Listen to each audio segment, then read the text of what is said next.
नमस्कार दोस्तों, मैं हूं आपका दोस्त अनुराग डोरेहा।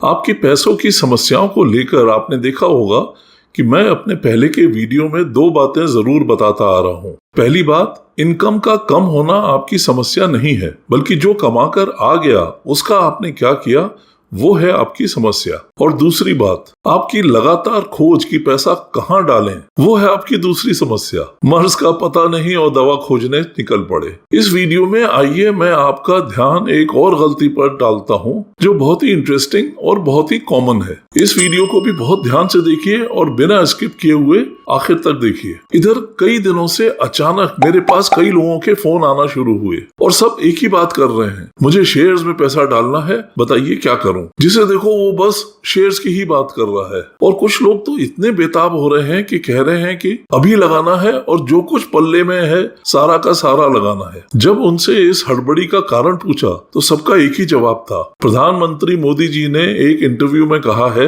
कि 4 जून को चुनाव के नतीजों के बाद शेयर मार्केट एक नया रिकॉर्ड बनाने जा रहा है। बस इतना सुनते ही सबके सब बहुत जोश में आ गए। सब कुछ शेयर्स में लगाना है और तुरंत लगाना है। 4 जून से बहुत पहले जिन्होंने आज तक शेयर बाजार में कभी कदम नहीं रखा था वो भी कोने से खुरच के पैसा निकाला और अपने पैसे की पोटली लेकर खड़े थे कि भैया मेरा भी डलवा दो। ऐसे भी लोग हैं जो पूछ रहे हैं कि भैया शेयर बाजार में पैसा कैसे डालते हैं। जोश इतना कि होश खो बैठे हैं। गाड़ी चलाना आता नहीं लेकिन फॉर्मूला 1 की चैंपियनशिप में जाना है। एक मेरे बहुत करीबी ने जब मुझे इस बात के लिए फोन किया तो मैंने उनको हड़का लिया। यार कल तक तुम छिपकली के नाम से भी डरते थे, आज निहत्ते ही घड़ियाल का शिकार करने निकल पड़े हो। बहुत अजीब लगती है ये बात भी और हास्यास्पद भी। मात्र एक बयान से लोग बावले हो गए। जी हाँ, इसको बावलापन ही कहेंगे। अचानक जिसे देखो उसके अंदर वॉरेन बुफे प्रवेश कर गया है। उनका बस चले तो वॉरेन बुफे को भी बता दें, यार तेरे पास जितना भी पैसा है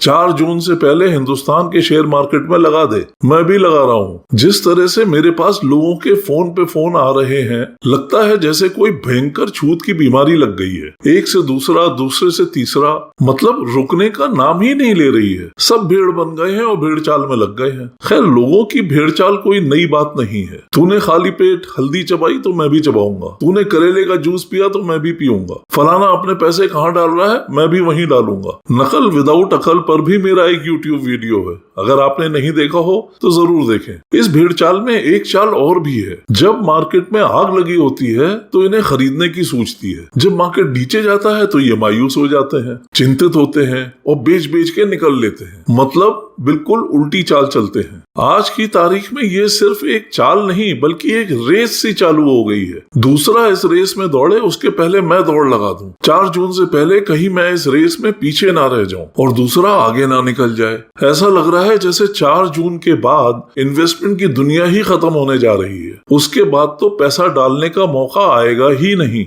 नाउ और नेवर के हालात बने हुए हैं। लोग इन्वेस्ट नहीं कर रहे हैं, पैसा झोंक रहे हैं। स्वाहा, अभी नहीं तो कभी नहीं। बिल्कुल श्राद्ध के पंडे की तरह। आज खा लो भाई जितना खाना है, कल तो मिलने वाला नहीं। दोस्तों, इन्वेस्टमेंट इस तरह से नहीं किया जाता है। इसको रेस मानेंगे तो नुकसान ही उठाएंगे। एक बुलंद टिप मिली और आप कूद पड़े, सब कुछ लेके कूद पड़े। वो बुलंद टिप कितनी भी बुलंद क्यों ना हो, लेकिन इस भुलावे में ना रहें कि ये जिंदगी की आखिरी टिप है। इसके बाद तो कुछ नहीं होना। जो होना है यही होना है जिसकी टिप मिली है। दोस्तों, मत भूलो कि शेयर मार्केट या सेंसेक्स पिछले 4 दशकों में 100 पॉइंट से शुरू होकर आज 76,000 पॉइंट्स के ऊपर खड़ा है। इस बीच में वो न जाने कितने ऐसे ऑल टाइम हाई पड़ाव पार कर के आया है और आगे भी ऐसे नए नए पड़ाव पार करेगा। इस बीच में न जाने कितने इलेक्शंस हो चुके हैं और कितनी और घटनाएं घटित हो चुकी हैं, जिनके बाद सेंसेक्स ने अभूतपूर्व उछाल पकड़े हैं। ऐसे में ये सोचकर पैसा डालना और जेब का अस्तर तक निकाल कर डाल देना कि यही बाजार के उछाल का आखिरी पड़ाव है, कहाँ की समझदारी है भाई।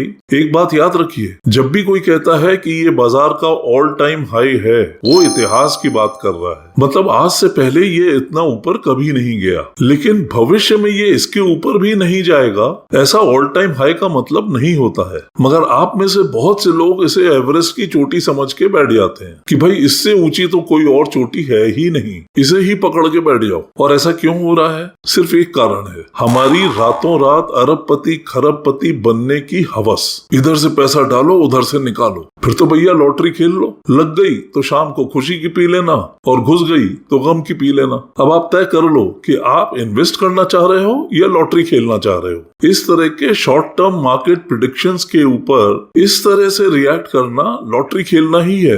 लेकिन अगर आपका मकसद इन्वेस्ट करना है तो कुछ बातें आप अपने दिमाग में गहरी बैठा लीजिए। स्टॉक मार्केट खाली इलेक्शन रिजल्ट्स पर अपनी प्रतिक्रिया नहीं देता है, उसकी उठापटक अनेक अन्य प्रकार के अनगिनत कारणों से भी प्रभावित होती है, वो चाहे राष्ट्रीय हो या अंतर्राष्ट्रीय हो, अर्थशास्त्र से जुड़ी हो या कोई और वजह हो। अब किस बात पर उसका मूड ऑफ या ऑन हो जाए कोई नहीं जानता, और ना ही उसकी भविष्यवाणी कर सकता है। बाजार तो अफवाह को छोड़िए, अफवाह की अफवाह से भी उठापटक कर देता है। प्रधानमंत्री जी की इस बात पर आपका ये जोश और उत्तेजना समझ में आती है, और भविष्य के लिए इतना उत्तेजित होना, जोश में आना जायज है, वाजिब है। लेकिन आप भविष्य किसे मान के चल रहे हैं? एक दिन को, एक हफ्ते को, या एक महीने को? जब इन्वेस्टमेंट की बात आती है तो दोस्तों, भविष्य का मतलब है कई साल या कई दशक। इन्वेस्टमेंट का मतलब होता है लंबी रेस, मैराथन की तरह, जहां धैर्य ही जितवाता है। मैराथन धावक हमेशा लंबी प्लानिंग करता है, बीच के छोटे मोटे पड़ाव पर ध्यान नहीं देता है, और ना ही उनसे विचलित होता है। अगर अपने पैसे के मामले में जीतना है, इन्वेस्टमेंट से अच्छा पैसा बनाना है, तो लंबी प्लानिंग के साथ चलिए, जीत आपकी ही होगी। लंबा सोचिए और इन्वेस्टमेंट के मूल मंत्र को हमेशा दिमाग में रखिए, मतलब पेशेंस। वही आपकी जीत सुनिश्चित करेगा, नी जर्क रिएक्शंस नहीं, धैर्य और पेशेंस। तो दोस्तों, इस वीडियो में इतना ही। सावधान रहें, याद रखिए ये पैसा आपने बहुत मेहनत से कमाया है। जो भी करिए सोच के, समझ के, पढ़ के करिए, प्रॉपर गाइडेंस में करिए, अपना और अपने बच्चों का फाइनेंशियल फ्यूचर सुरक्षित करिए। और अगर इसके लिए मेरी सहायता चाहिए तो मेरे साथ जुड़िए। कुछ ऐसे नुस्खे बताऊंगा जो आमतौर पर कम ही मिलते हैं, बिल्कुल फ्री फ्री फ्री। जैसा मैं कहता आ रहा हूं और हर वीडियो में कहता हूं, मैं कोई फाइनेंशियल एडवाइजर या कंसल्टेंट नहीं हूं। मैं तो हूं बस आपका फ्री का ट्यूशन मास्टर। अपने 40 दशक से ज्यादा के बैंकिंग और फाइनेंस के लंबे तजुर्बे से आपका फायदा कराना चाहता हूं, आपका नुकसान कम कराना चाहता हूं। फिर मिलेंगे अगले वीडियो में एक नई गलती के जिक्र के साथ। तब तक के लिए नमस्कार, वंदे मातरम।